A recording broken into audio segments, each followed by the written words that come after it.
Borfh Türkiye'den herkese merhabalar. Borfh torpido temizleme bakım sütü. Aracın vinil, bakalit, deri ve plastik yüzeylerini besler, yeniler ve doğal görüntüsünü kazandırır.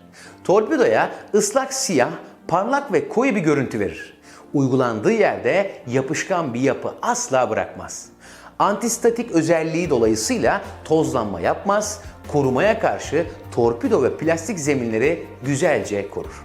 Torpidonun çatlamasına engel olur. İçerdiği aktif maddeler biyolojik olarak parçalanabilir. Tüm torpido tiplerine uygun bir şekilde kullanıma uygundur. Ayrıca araç plastiklerinde de kullanabilirsiniz. Şişenin sprey ucunu ayarlayın.